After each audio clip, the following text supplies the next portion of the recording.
yaxshi qatnashgan o'quvchilarga guruh sardori bo'lish nasib etadi. Seni nozik tomoning jahling chiqqanda aqling ishlamay qoladi.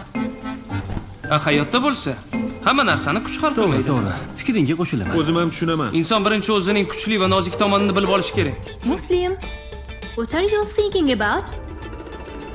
Muslim, hey. Hey Muslim. O'quv mashqlarida o'q sarfini kamaytirish.